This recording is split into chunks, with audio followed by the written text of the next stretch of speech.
So today's lecture is nerve muscle physiology. You know about?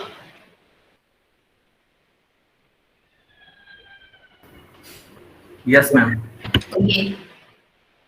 तो सबसे पहले हम you people comfortable with English or Hindi or mix? English, ma'am. English. Mix, ma'am. English. Mix. Ma'am mix. Okay, okay, Ma'am ma'am. mix. Mix. Okay. तो सबसे पहले हम इसमें ये देखेंगे कि टॉपिक का नाम है नर्व मसल फिजियोलॉजी। तो सबसे पहले हमको ये देखना है कि नर्व क्या होता है और मसल क्या होता है, क्योंकि नर्व और मसल की फिजियोलॉजी पे ही सारी चीजें डिपेंडेंट होती हैं, उसी पे ही सारा प्रोसीजर आगे होता है। तो सबसे पहले हम नर्व का स्ट्रक्चर देखेंगे कि what is the structure of nerve.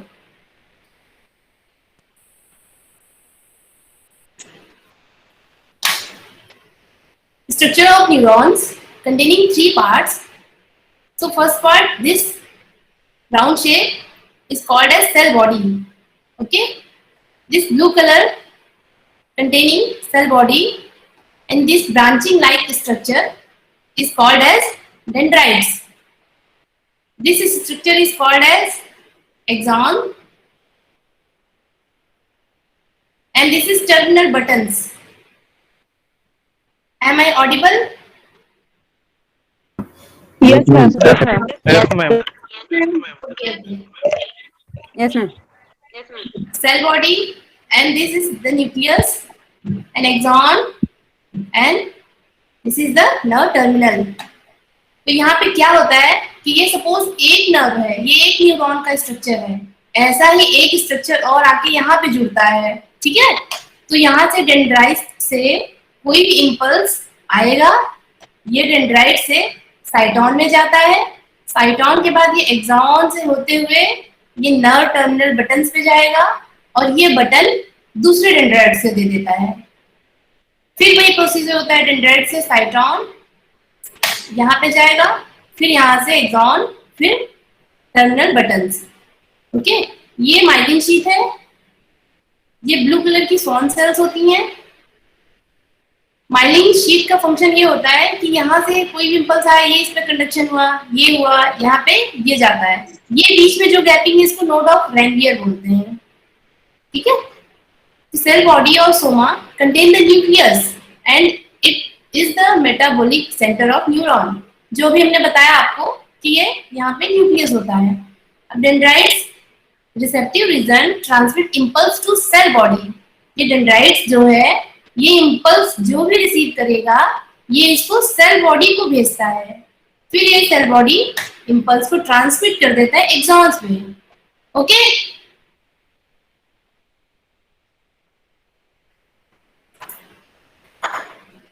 parts of neurons. So we will come to the part of neurons. This is the cyton, cell body, dendrites. This structure is called as cell body. ये part क्या होता है, ये axon hillock होता है, means जहां से axon शुरू हो रहा है, ये एक्सॉन शुरू होने के पोर्शन को यहाँ पे ये एक्सॉन हिलॉक हो गया, ये हो गया इनिशियल सेगमेंट ऑफ एक्सॉन्स। यहाँ पे क्या होता है कि ये मोस्ट एक्साइटेबल पार्ट होता है। ये क्यों होता है यहाँ पे, क्योंकि यहाँ पे वोल्टेज ज्यादा होता है। सपोज यहाँ से कोई इंपल्स आया, ये डेंड्राइट्स ने रिसीव किया इंपल्स, इसने भेजा सेल बॉडी को, सेल बॉडी ने भेजा एक्सॉन्स को, एक्सॉन्स ने भेजा यहाँ नर्व टर्मिनल्स को। अब ये नर्व टर्मिनल्स दूसरे सेल बॉडीज को दे देंगे डेंड्राइट्स के थ्रू। ये डेंड्राइट्स ने रिसीव किया, सेल बॉडी को दिया, फिर से एक्सॉन को दिया। ऐसे ही सारे न्यूरॉन्स एक दूसरे से कनेक्टेड होके इंपल्स ट्रांसमिट करते हैं। समझ में आया? Yes, ma'am. Okay. So parts of neurons. Initial segments. Initial 50 to 100 micrometer area after axon hillock is most excitable part. ये rich in voltage gated sodium channel क्यों? क्योंकि यहाँ पे वोल्टेज गेटेड सोडियम चैनल बहुत ज्यादा होता है। Site where action potential generate so called trigger zone.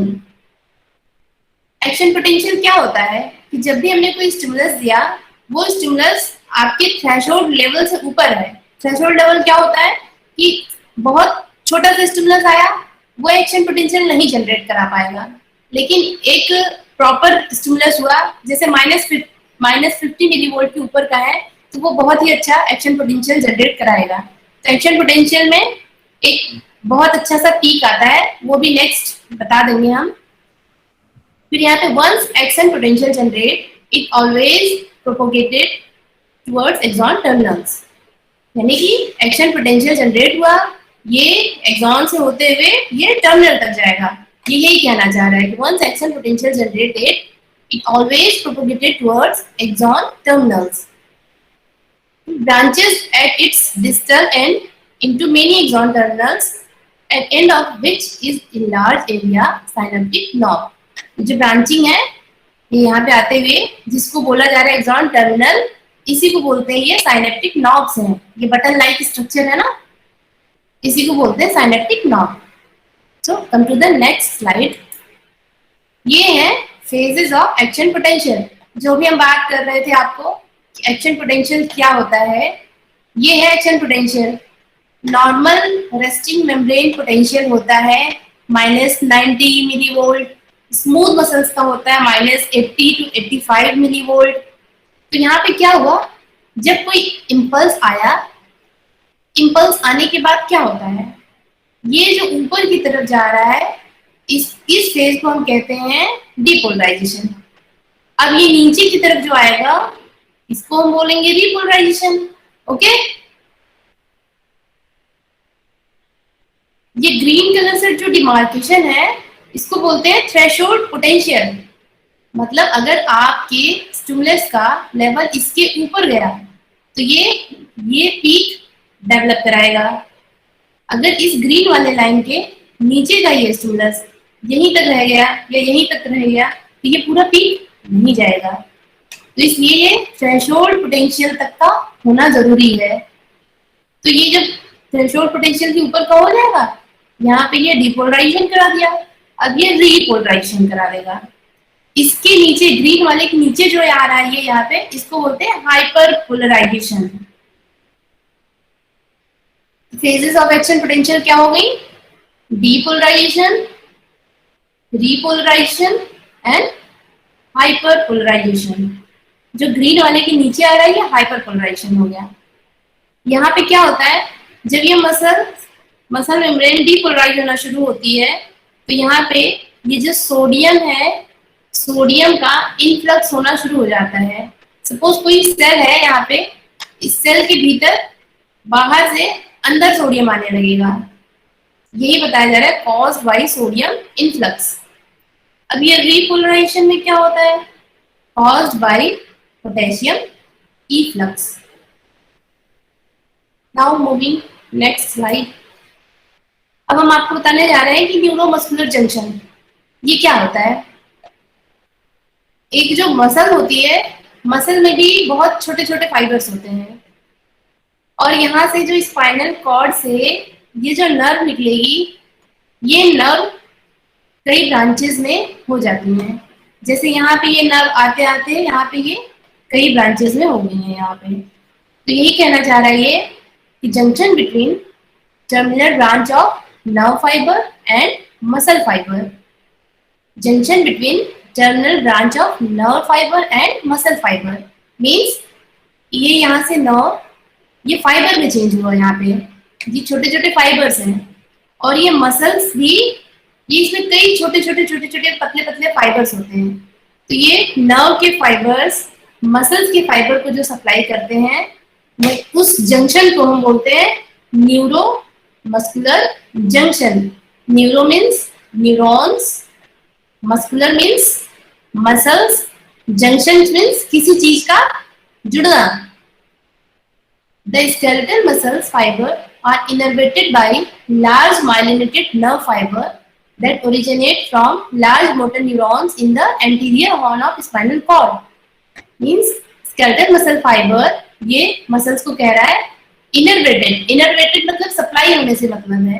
Innervated bye, ये माइलिनेटेड नर्व फाइबर है, myelinated nerve fibre that originated from large motor neurons in the anterior horn of spinal cord। ये anterior horn होता है, ये पीछे से ये जो जा रही है posterior horn होता है। ये anterior horn से arise होते होते ये आया और ये nerve fiber दिया यहाँ पे, nerve fiber ने muscle fiber को supply किया। ये हो गया neuromuscular junction। Each nerve ending makes a junction called neuromuscular junction with the muscle fiber near its mid position। Action potential initiated in the muscle fiber by the nerve signal travels in both the direction toward the muscle fiber length। There is one such junctions per muscle fiber। Means अगर कोई ये muscle fiber है तो यहाँ पे कोई एक जगह होगी जहाँ पे ये nerve fibers आके अटैच होंगे, तो ये एक जंक्शन बनाएंगे यहाँ पे, इसको कहते हैं न्यूरोमस्कुलर जंक्शन। अब हम आते हैं मस्कुलर सिस्टम पे। नर्व की फिजियोलॉजी खत्म हो गई, नर्व से रिलेटेड जो नॉर्मल चीजें होती थी वो खत्म हो गई।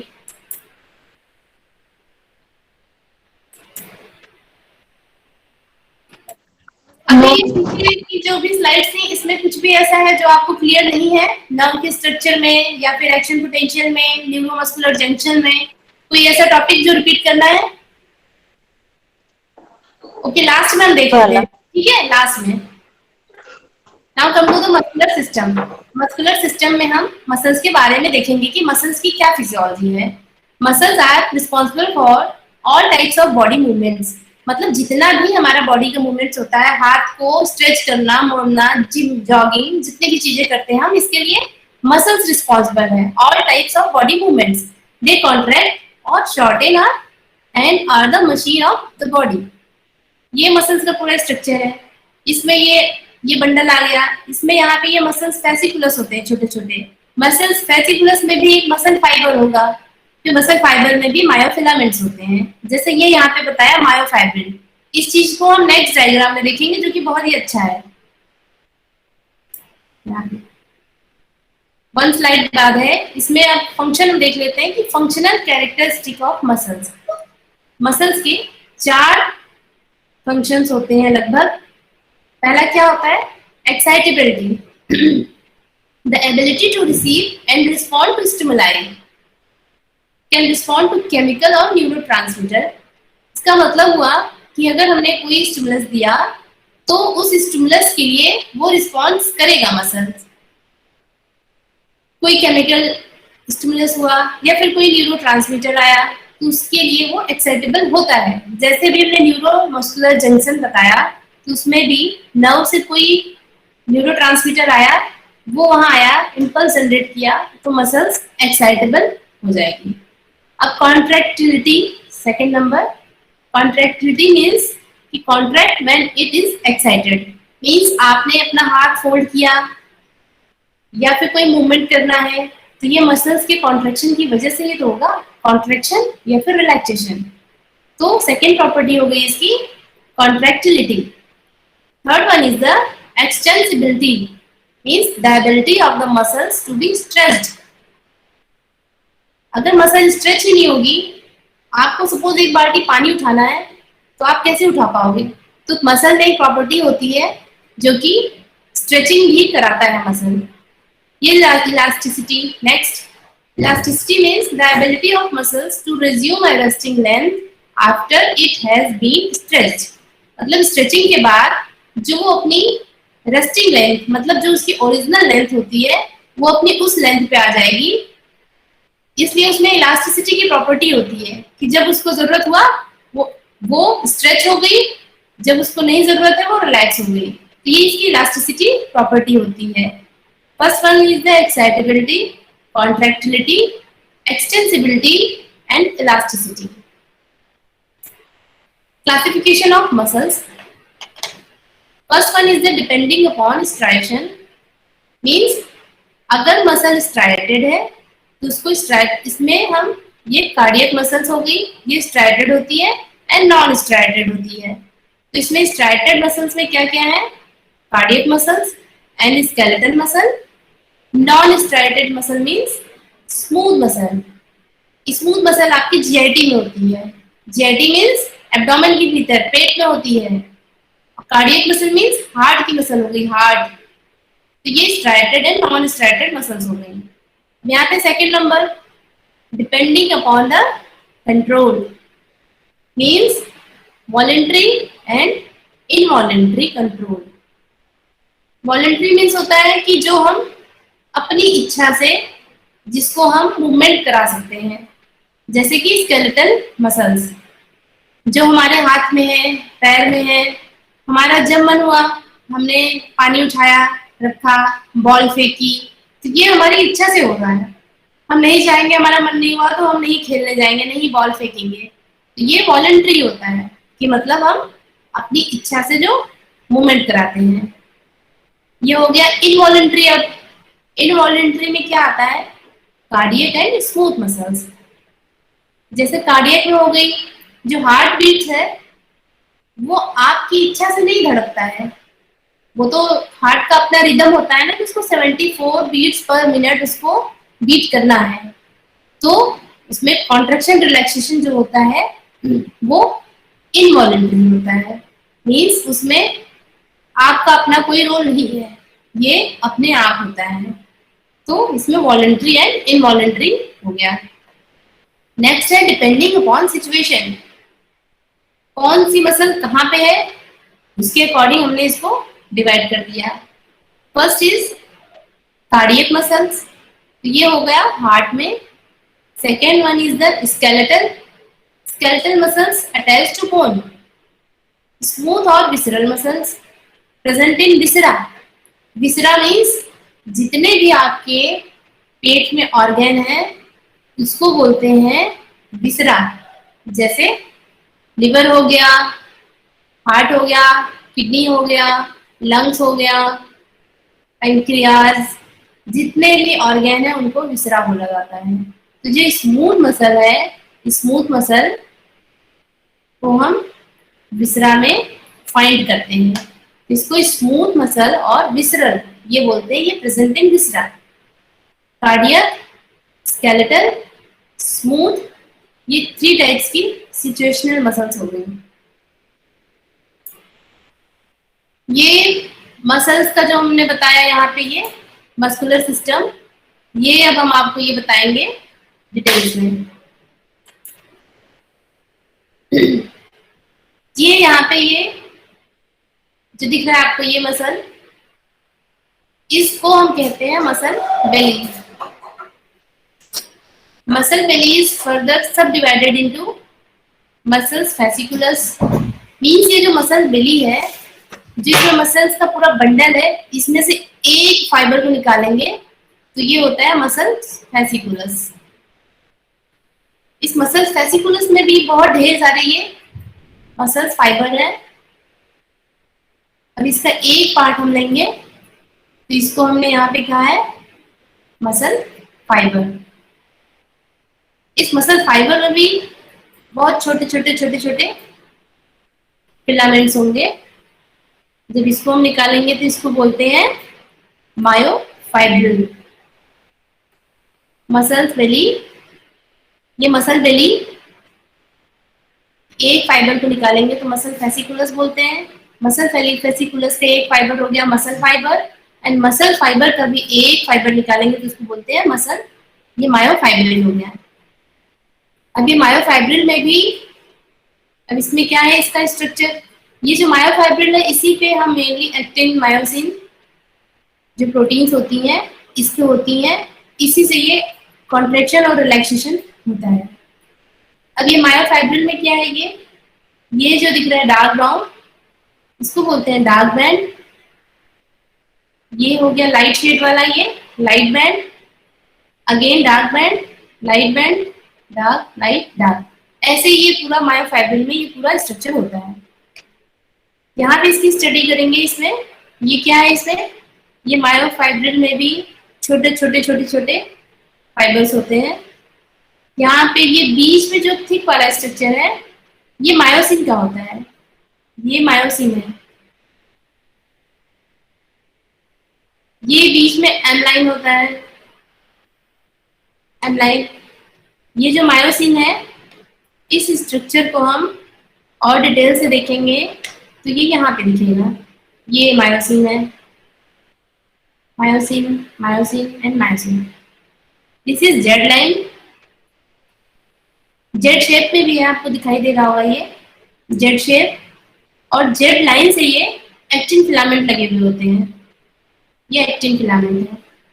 एक्टिन फिलामेंट को ये एक्टिनिन मॉलिक्यूल होल्ड करता है, ये येलो कलर का ये एक्टिनिन मॉलिक्यूल है, ये इसको एक्टिन फिलामेंट को होल्ड करेगा। ये मायोसिन फिलामेंट है। जब कॉन्ट्रैक्शन होगा ये वाले फाइबर एक्टिन वाले मायोसिन को ओवरलैप कर जाते हैं। मींस जेड लाइन, ये जेड लाइन, इसकी डिस्टेंस इतनी दूरी से सिर्फ इतनी दूरी रह जाएगी, इसकी हाफ हो जाएगी। ये कॉन्ट्रैक्शन करा देगा, फिर ये भी रिलैक्स स्टेज में है, रिलैक्सेशन। जब एक्टिन और मायोसिन की ओवरलैपिंग होती है तो ये कॉन्ट्रैक्शन होता है। कॉन्ट्रैक्शन के लिए क्या होगा इसमें, ये यहाँ पे ये मायोसिन फिलामेंट जो है, मायोसिन फिलामेंट भी ये हेड होता है, इसको बोलते हैं मायोसिन हेड।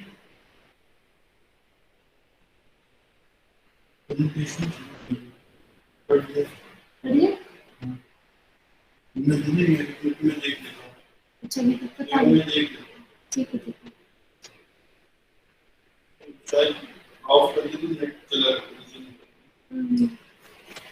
आपको जो नेट चल रहा है ना, ये आप कंटिन्यू करें। अच्छा अच्छा, ये यहाँ पे ऊपर दिखा तो रहा है 205, ये वाला हाँ ये आ रहा है ना ये? हाँ। ये यहाँ पे ये मायोसिन हेड होता है, ये एक मायोसिन मॉलिक्यूल का स्ट्रक्चर है। ये मायोसिन हेड जाके जब एक्टिन फिलामेंट्स पे अटैच होते हैं, वहां से जो ट्रोपोनिन कॉम्प्लेक्स होता है, पहले तो हम ये देख लेते हैं कि ये मायोसिन हेड पे जब कैल्शियम आके बाइंड होगा ये इसका कॉन्ट्रैक्शन कराता है।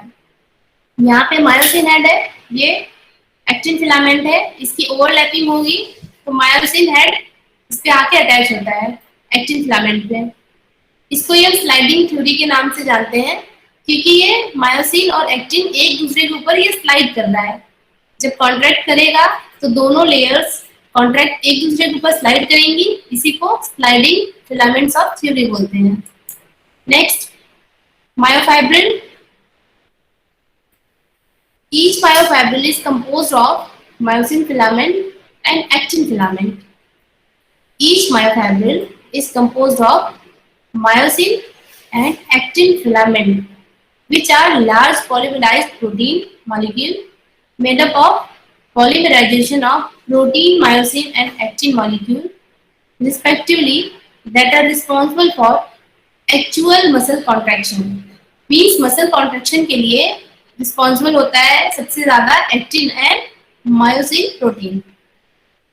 ये मसल टेंडन, ये टेंडन है, टेंडन से ही ये मसल बेली बोन से जुड़ती है। ये टेंडन हो गया जो कि पूरे मसल बेली को होल्ड किए हुआ है। अब ये बेली के एक पार्ट को देखेंगे, ये मसल फाइबर है, दिखाया गया है यहाँ पे। ये मायोफाइब्रिल है, मायोफाइब्रिल के एक फाइबर को यहाँ पे निकाला ये वेसिकुलस से, ये मायोफाइब्रिल, ये यहाँ पे दिखाया गया है। M line, dark band, white band, ये मायोसिन फिलामेंट है, मायोसिन फिलामेंट एंड एक्टिन। ये जेड लाइन है, Z disc, actin filaments and myosin. ये बीच में एम लाइन है। जब ये पोर्शन कॉन्ट्रैक्ट करेगा एक दूसरे के ऊपर तो ये दोनों एक्टिन लाइन पास में आ जाएंगी। ये ब्लू वाली लाइन, ये ब्लू वाली लाइन, दोनों एक दूसरे को टच करेंगी एम लाइन पे। तो जब ये दोनों टच करेंगे एक दूसरे को, पास में आएंगी, तो इसका डिस्टेंस दोनों जेड लाइन का कम होगा या इक्वल रहेगा? ये कम होगा मैम। कम होगा ना। तो जब ये जेड लाइन यहाँ पे है, ये जो दोनों डिस्टेंस है, यहाँ पे कॉन्ट्रेक्शन हुआ तो ये बीच में जो डिस्टेंस है ये खत्म हो जाएगा। ये एक्टिन फिलामेंट जो ब्लू वाला है, ये दोनों पास पास आ जाएंगे। पास आ जाएंगे मीन्स कि दोनों का कॉन्ट्रेक्शन यहाँ पे ये ओवरलैपिंग के थ्रू ये कॉन्ट्रेक्शन हो जाएगा। अब आप इसको एक बार बुक में पढ़ना, इसमें इतना ही एक्सप्लेन हो पाएगा। ये Z line actin filament and ये रेड वाली ये मायोसिन फिलामेंट है।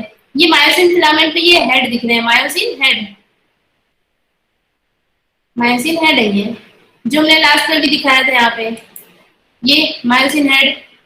ओके, नेक्स्ट यहाँ पे आके ये मायोसिन हेड यहाँ पे एक्टिन फिलामेंट से जुड़ जाएंगे। Next, cross bridge cycling. ये यही कॉन्ट्रैक्शन के लिए बताया जा रहा है कि क्रॉस ब्रिज साइक्लिंग क्या होती है। जो इसी में ये मायोसिन हेड ये टिल्ट हो रहा है, टिल्ट होकर एक्टिन फिलामेंट से कॉन्ट्रैक्ट कराएगा, जुड़ गई। Activated by nerve causes myosin head attached to binding site on the thin filament. Myosin को thick filament बोला जाता है and actin को thin filament। क्यों? क्योंकि ये myosin बीच में मोटा लग रहा है ये, तो इसलिए इसको thick filament बोला जाता है। और ये actin पतला होता है, इसको thin filament बोल दिया जाता है। thick मतलब मोटा और thin मतलब पतला, इसको thin filament बोलते हैं, इसको thick filament बोलते हैं।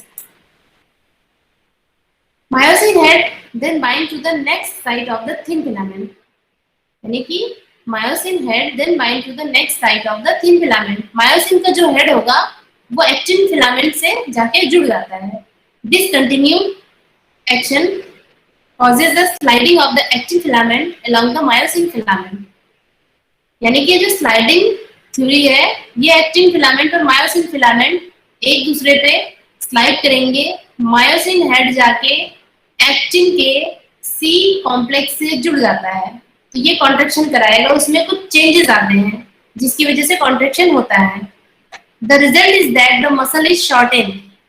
कॉन्ट्रैक्शन मतलब कि मसल का शॉर्ट हो जाना, इसी को बोल रहा है कि the result is that the muscle is shorten, means muscle is in contracted stage.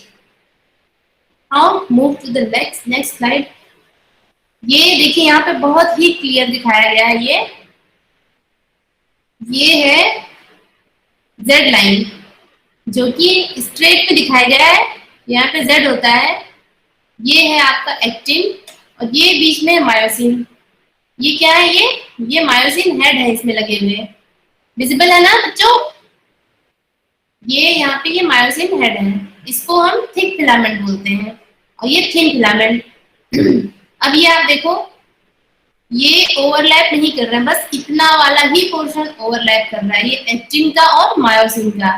ये थोड़ा सा ये वाला पोर्शन, रेड वाला पोर्शन ग्रीन वाले पोर्शन को ये ओवरलैप कर रहा है। इधर भी ये रेड वाला इतना ही पोर्शन ओवरलैप कर रहा है। अब जब ये हेड एक्टिन फिलामेंट से जब जुड़ना शुरू करेगा, तो ये एक्टिन फिलामेंट धीरे धीरे बीच की साइड में मूव करना शुरू किया, ये इधर की तरफ मूव करेगा, मींस इस वाले पोर्शन को ये कवर करना शुरू कर दिया। तो ये आप देखो जेड डिस्क यहाँ पे है। अब कॉन्ट्रैक्शन होने के बाद ये यहाँ पे आ गई, इसकी डिस्टेंस कम हो गई। ये जो बीच में जो खाली था, इसको एक्टिन फिलामेंट ने कवर कर लिया और इसका कॉन्ट्रैक्शन करा दिया। Act in filament slide over myosin to shorten sarcomere, means actin filaments slide over myosin to shorten sarcomere। ये actin filament slide over myosin filament, ये इसका sarcomere का डिस्टेंस तो कम हो गया ना, जो ये वाली z डिस्क से z डिस्क तक का था ये कम हो गया। तो इसी को बोल रहा है actin filaments slide over myosin to shorten sarcomere। Actin and myosin do not change length। यहाँ पे myosin की लेंथ नहीं कम हो रही है, एक्टिन की लेंथ नहीं कम हो रही है। मेन ये जो लेंथ जो कम हो रही है वो एक्टिन और मायोसिन फिलामेंट की ओवरलैपिंग की वजह से हो रही है। देखिए जैसा कि ये क्लियर दिख रहा है, यहाँ पे एक्टिन की भी सेम लेंथ है, मायोसिन कम हो रही है। इसमें क्या हो रहा है कि बस ये स्लाइडिंग की वजह से जो कॉन्ट्रैक्शन हो रहा है इसकी वजह से ये डिस्टेंस कम हो जा रही है, जेड लाइन की डिस्टेंस कम हो जा रही है, तभी ये कॉन्ट्रैक्शन करा रहा है। Actin and myosin do not change length, shortening sarcomere responsible for skeletal muscle contraction, means shortening of sarcomere। ये यहाँ पे sarcomere की शॉर्टनिंग हो गई, यही बताया जा रहा है shortening of sarcomere responsible for skeletal muscle contraction during relaxation sarcomere lengthen, means contraction के टाइम पे sarcomere की लेंथ कम हो रही है, लेकिन रिलैक्सेशन के टाइम पे सार्कोमेयर की लंबाई बढ़ रही है। ये कॉन्ट्रैक्टेड स्टेज में है, अब ये रिलैक्स होगी, अगेन ये ऊपर वाले जैसी हो जाएगी, मींस ये सार्कोमेयर लंबा हो गया। ये जेड लाइन है, यहाँ से जेड लाइन, ये इस लेंथ को बोला जा रहा है ना सार्कोमेयर, तो इसकी लंबाई ये यहाँ से यहाँ तक है। जब ये कॉन्ट्रैक्शन हुआ तो ये कम हो गया, रिलैक्सेशन हुआ तो ये सार्कोमेयर की लंबाई बढ़ गई। इसमें कौन सा प्रोसीजर है जो नहीं समझ में आया हो, कुछ रिपीट करना है? No ma'am. ओके,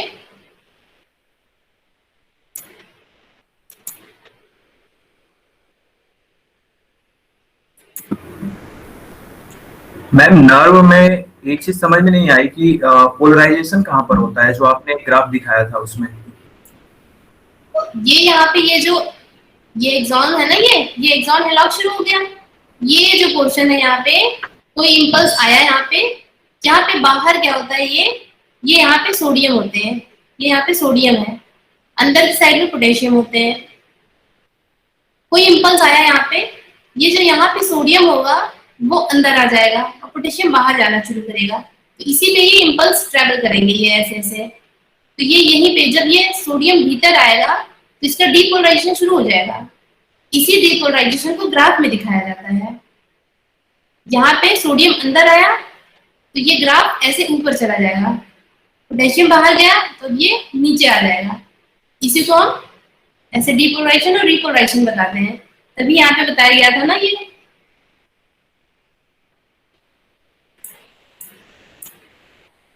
यहाँ पे ये बताया जा रहा है ना, cause by sodium influx, means depolarization means ये ऊपर जा रहा है। ये सोडियम सबसे पहले भीतर आएगा, इनफ्लक्स मतलब अंदर आना। सोडियम अंदर आया, ये डीपोलराइज करा दिया मेम्ब्रेन को। डीपोलराइज होना मतलब सोडियम का अंदर आना। अब पोटेशियम इफ्लक्स हो रहा है। इफ्लक्स मतलब कि पोटेशियम गोज आउटसाइड, पोटेशियम बाहर चला गया। अब यहाँ अंदर से ये बाहर की तरफ आना शुरू हुआ, ये बाहर गया, अब ये रीपोलराइजेशन होना शुरू होगा। अब ये ग्रीन लाइन के नीचे जो आ जाएगा इसको वो ये हाइपर पोलराइज होना शुरू हो गया। अब ये अगेन ऊपर जाएगा, मींस अपना रेस्टिंग मेम्ब्रेन पोटेंशियल डेवलप कराएगा। रेस्टिंग मेम्ब्रेन पोटेंशियल मींस कि जो एक मेम्ब्रेन का खुद का पोटेंशियल होता है, जिस पोटेंशियल पे वो होता है। जैसे सुना होगा कि स्मूथ मसल्स का है -55 है, कार्डियक का है 50 एंड इसका स्केलेटल मसल का -90 -70। इस तरीके से आरएमपी सबकी अलग अलग होती है। यहाँ पे ये दिखाया गया है -70, ये स्टिमुलस मिला है इसको -50 के आसपास का। -50 का स्टिमुलस मिलते ही ये डीपोलराइज हो गई मसल। डीपोलराइज होने के बाद पोटेशियम इफ्लक्स होगा, ये रीपोलराइजेशन शुरू हो गया। रीपोलराइजेशन के बाद ये हाइपर पोलराइज हो गया। ओके, बस ये भैया खत्म हो गया। Thank you ma'am.